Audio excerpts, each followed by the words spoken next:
I read 20 books in the month of February. I don't know what's happening.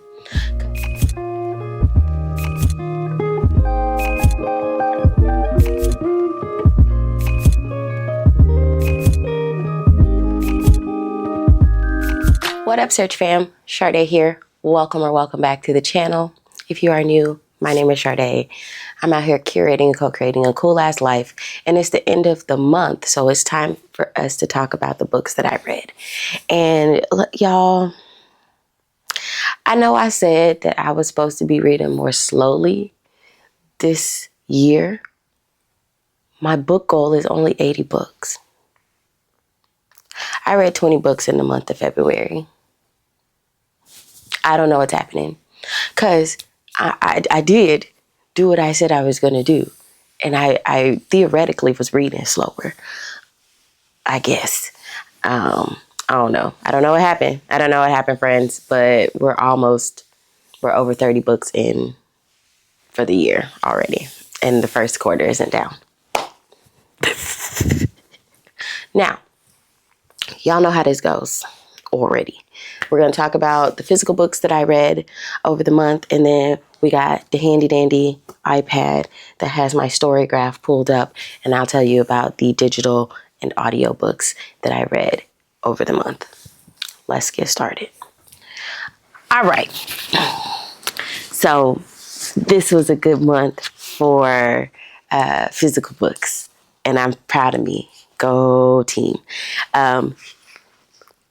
These are my trophies for the month. And if you haven't watched one of my videos before, so here's what I started doing like late last year. When I would finish a physical book, I would stick it in my window sill, like a trophy, so I could see you finished some books. Because, you know, I read a lot of digital and audio books. So you don't always get the satisfaction of, yes, I finished something, and to see it. So like I put it in the window like a trophy. Okay, I told y'all we were going to read some of the classics this month. And so, of course, I told y'all my students were reading Parable of the Sower by Octavia Butler. And this copy is my class copy, which means I annotated it, and I have, you know, notes and questions in it for the babies. And they loved it. They had such a good time, and that makes me so happy as an educator, because I love Butler. We know this about me. Parable of the Sower is so good, so compelling. And like when I finished it this time, I was immediately ready to read Parable of the Talents. And Parable of the Talents has been haunting me because I haven't read it yet. And so maybe I'll go on and do that in the month of March. But I read Parable of the Sower in two forms. So I did read a full physical copy, and I did also listen to the audio book, which is narrated by Lynn Thigpen, who was the host of Where in the World is Carmen Sandiego. And girl, it was amazing. It was absolutely fantastic. I enjoyed the audiobook so much. Ate it up. And for those of you who don't know, The Parable of the Sower is a science fiction dystopian novel it starts 2024. So it started July 2024. And it is about a 15-year-old girl, Lauren Olamina, who is living in this sort of middle-class, walled, gated community in a time in California when the country is experiencing economic crisis, climate disaster. The water is absolutely expensive. There is a presidential candidate who's like starting to lean pretty fascist and like Christian nationalist. And so it's her developing a religious tradition in the midst of what she's observing. And she also sort of like suffers from people call it a disability called hyperempathy. And so how that too informs the way that Lauren moves about the world and like what happens to her community and all the things, how she develops her religious tradition. It's fantastic. Although I will say that if you scare easily, because It looks very familiar, very similar to what we got going on right now. And this was written in 1993. I still would suggest you read it because you need to. This is like required reading. But if that's not your jam or your bag, or you're not trying to dissociate in that way, then it might not be for you. But I think it's required reading, and I would say absolutely pick it up. I also read Sky Full of Elephants by Cebo Campbell. This was so good. Oh my gosh. So this is another sort of like speculative, slightly dystopian, maybe a little utopian novel about what happens when all the white people in the United States, they just like disappear.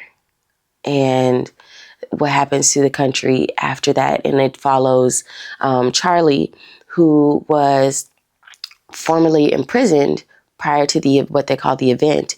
And he was reached out to by his biracial daughter, who is living with her white mother, for whom her family has disappeared. And she's been raised white. And like it navigates their relationship, her relationship to her identity as a person who is Black, but biracial, and like what is happening, what is the potentiality for the country when so many things break down. It was gorgeous, gorgeously written. Oh my goodness. Pick it up. Like just, this is going to end up being on my favorite books for the year. I can already tell you that. I did a reread of Rebekah Weatherspoon's Xeni, which is from the Loose Ends series. And I got a fancy copy with like chrome around the edges. And so this is a Rebekah Weatherspoon stan account. She is, or they, I think they use they them pronouns. But they are one of my favorite romance authors. Like if they write it, I'm going to buy it. Yeah, like Rebekah Weatherspoon is one of those that I want to own all of their books in their series because I just love their writing so much. But Xeni is the second book in the series, and it is about the titular character who goes to New York to bury her aunt, who her family, she comes to her family of famous singers. Her aunt like was solo star and leaves her everything. And one of the conditions of her getting her inheritance is to marry Mason, who has some family drama of his own, lives in New York. He's a cook for his for the diner at his cousin's farm, and all of the characters are intertwined in the world that she's built. So we meet her cousin and his wife like in another part of the series. So good.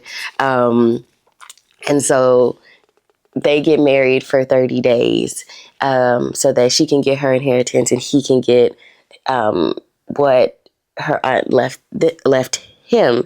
But her aunt like puts them together because she thinks that they'll be a really good couple and really happy. This is so cute. But also we have bisexual characters,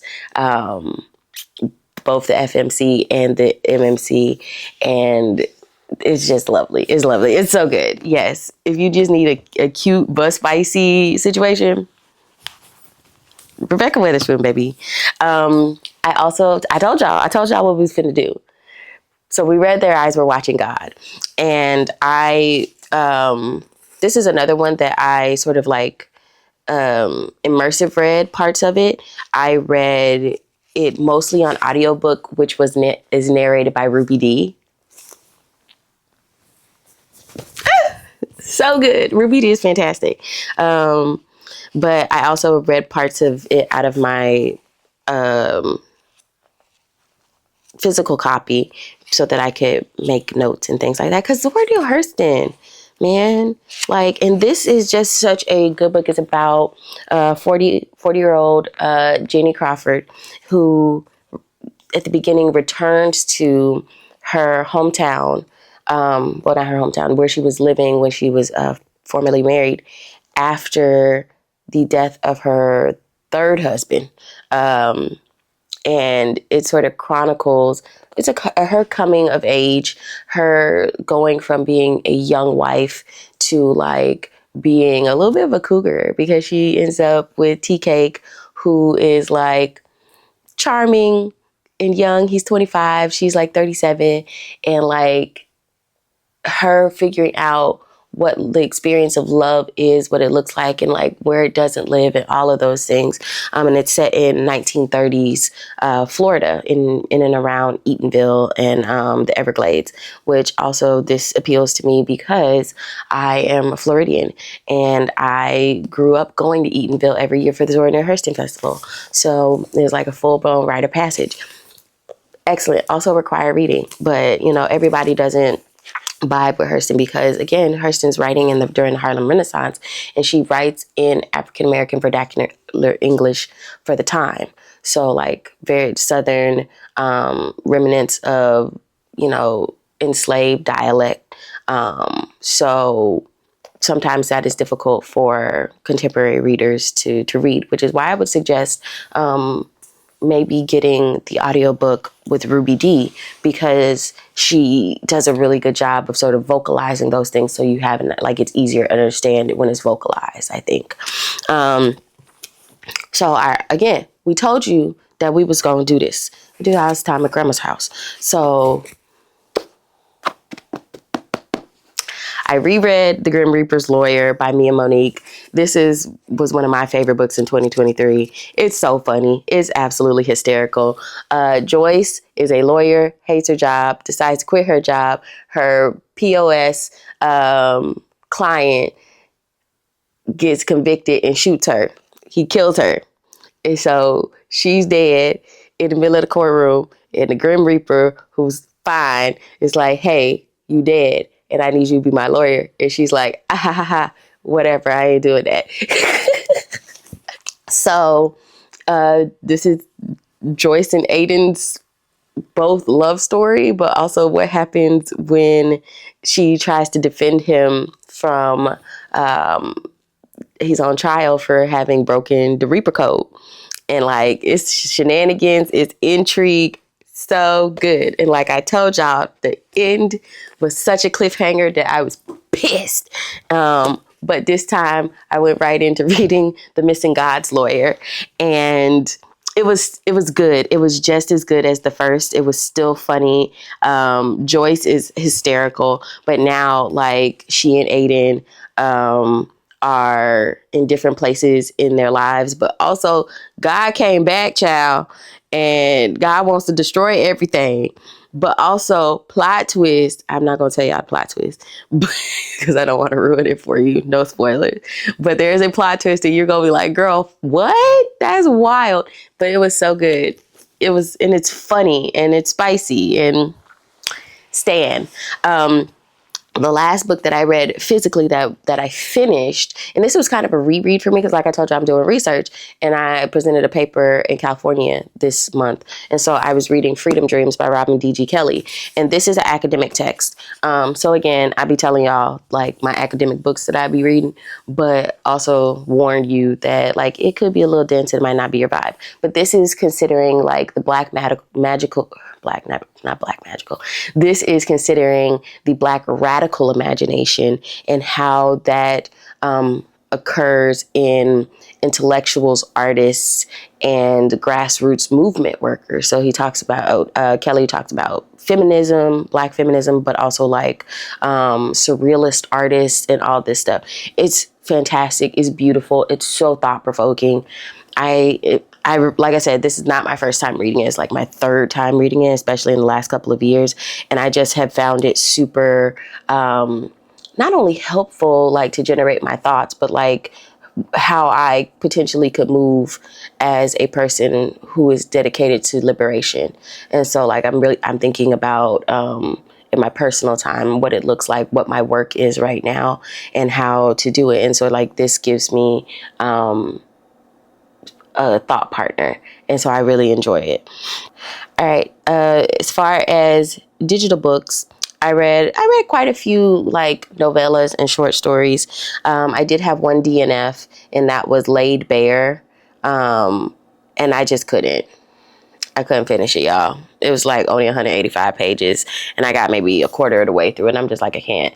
And I tell you why. Because I got it on a rec. Child.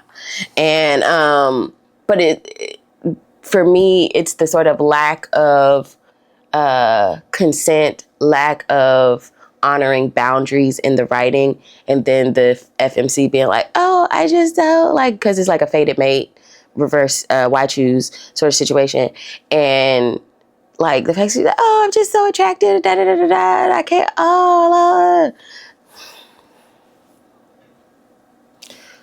girl, what?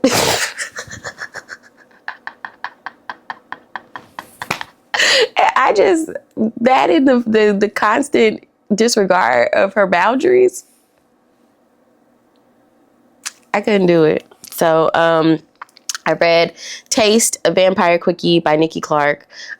We love Nicki Clark. This was all right. It was about a vampire, black female vampire who doesn't know how she got to be a vampire. She's been a vampire for a very long time. And she's like, if I ever see the person who made me, it's on sight. When I see you, Gege, when I see you, like that kind of situation. And so she finds out that her maker was like her, is her soulmate, and is a little bit of drama behind it, but like it was cool. It was fine. I also read Marked and Claimed by Charleigh Harper. And I'm not gonna even lie to you, I don't remember what this is about. So I feel like it was just okay. So maybe don't pick that one up. I also read Divided by Three by Kyeate. I don't know how to pronounce this person's name. I didn't like it. I didn't like the writing. So it's about this chick who ends up under the care of a biker gang because she's escaping a stalker, and she runs up to one of them and was like, hey, pretend to be my boyfriend. And he's like, all right, well, now you ours. I beg your finest pardon, sir. And so I ain't like it because, again, the disregard of boundaries and like cheating trope and just general stupid bitchery, like it wasn't for me. I also read Portal to Pleasure by Viano Oniomoh, and I read The Sweet Vengeance by Oniomoh, and that was cool. That was a demon romance. This one is like an alien why choose, and I was just, again, not very impressed with that one. Like the other one I got, and it was kind of cool, but this one is like this chick, she's having problems with family, and she then moved into her own place, and then she accidentally summons this this alien. Is it either an alien or a demon? When she's trying to, she's pleasuring herself, and the entity brings two friends, and they turn her every way but loose. So like it was spicy, but like I don't know, the sort of premise and how it unfolded was just not appealing for me. I also read in a physical copy, A Few Rules for Predicting the Future, which is an essay by Octavia Butler. Like it took like 15 minutes to read, and I stood in the bookstore and read it. But it was also illustrated by Manzel Bowman, who's an Afrofuturist artist. And so because I've been reading Butler and I'm deciding which Butler I'm going to read next, A Few Rules for Predicting the Future was just an interesting read to see like how she conceived what people say she was doing, especially with things like Parable. And she was like, there is no prediction of the future. I'm just, saying it could go this way. This is just a potentiality, and we really can't like legitimately say what the future is going to be. I also read Curvy Ever After, Forbidden Curvy Girl Fairy Tales by Twyla Turner. Now, I told y'all, I loved Naked Chef by Twyla Turner, but this I did not like, and I hate that I did not like it. Because I love the idea of like plus size FMC fairy tale retellings, but I just don't think they were done well. They were not compelling for me. And again, I hate that because I really wanted to like this book, but I didn't. So there's that. I did a lot of audiobooks this month. I read A Broken Blade, which is the first book of the Halfling saga. I told you I was reading more books by Indigenous authors, and this is one of them.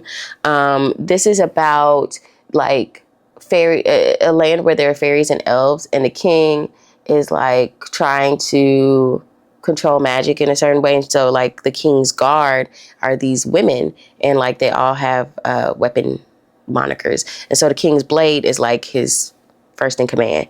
And so Kira is dealing with like trying to navigate her very difficult feelings for the king's oldest son, second oldest son. One of them is a total asshole and like tortures people and tortured her and like all the things. And so she's chasing down Shadow, who's a danger to the kingdom because like disrupting all the things. Come find out that Kira wants to take down the king. Like she tried to do this once, and so now she gets in league with the Shadow, and like they trying to take the kingdom down. And so this is like the first book in the series. Will I continue the series? I'm not sure. It was pretty good. I enjoyed it for the most part. I felt like at points it was a little slow, and this is with me reading it at like 2.5 speed. But yeah, that happened. I also read Unlearning Shame, How We Can Reject Self-Blame Culture and Reclaim Power by Devon Price. Baby, this book had me in tears, dragged me by my baby hairs, and was so good because I enjoyed that Dr. Price gives like all this historical information that shows about how shame is deeply embedded in American culture and like how it becomes problematic and how it like keeps us from living in ways that are deeply connective and authentic. It was so good, child. I got just a little bit more free after reading that one.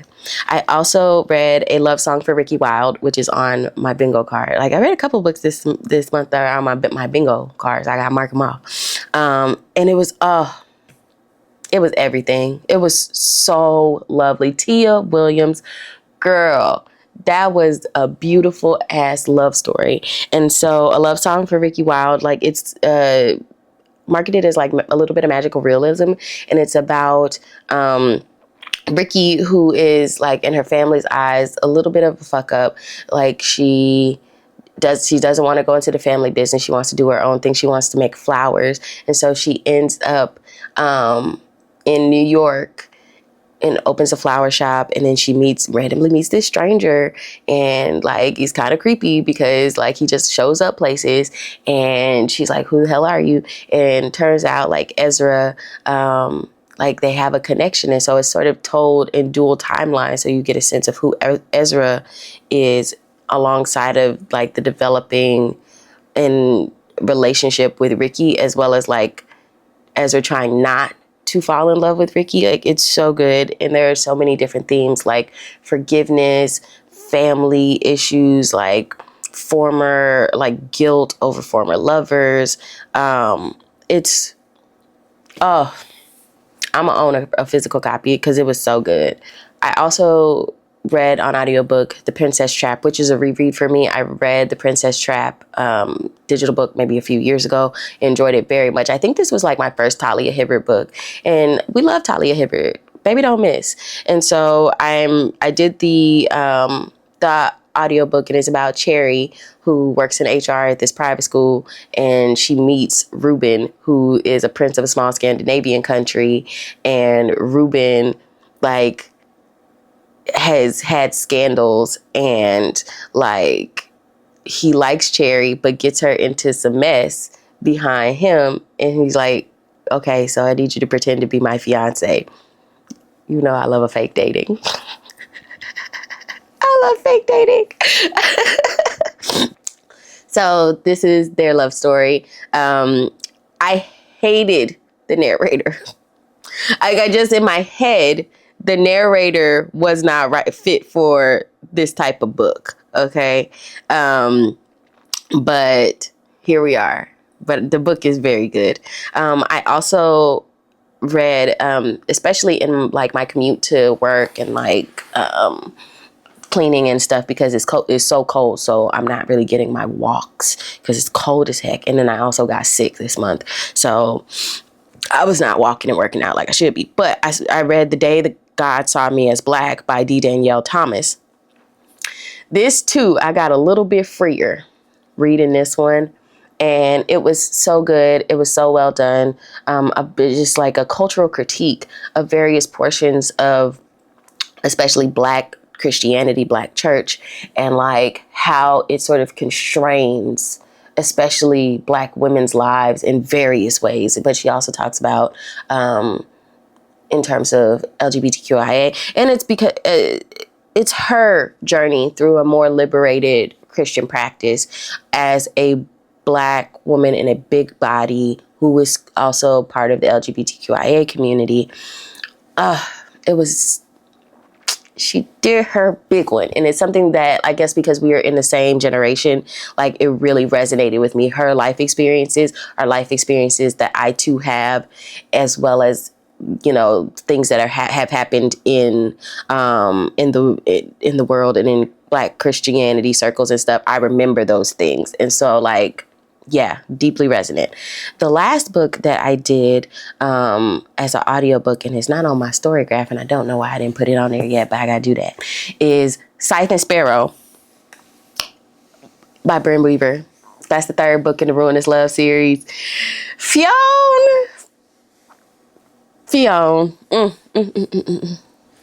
Stan.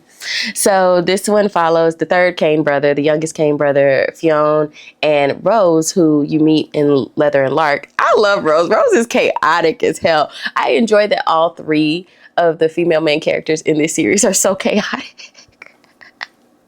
But again, so and Fionn's a doctor. Rose works for the circus, but also is a serial killer, like a pretty bad one at that. And so it's them. Again, you have to be mindful of the trigger warnings. Take the trigger warnings very seriously on this one. Also extremely spicy. I'm here for it. We know that. But like, be mindful of your things, friends. That's all I can say. But it was so good, the whole series. I'm probably going to listen to the audiobooks for this again because the audio readers give them all the awards. Give them all the awards. So good. So that's my February. I did what I said I was going to do, which was like, I wanted to read mostly books by Black authors. And I accomplished that. I had a few outliers, but that's cool because we read broadly around here. I did find I did more audiobooks this month. And I thought I didn't read as much because I was having a hard time like getting into books, especially my shorter books. But we did our thing. We made it happen, friends. As always, friends, don't forget to like, comment, subscribe, tell a friend about the channel, and we'll see you in the next one. Bye.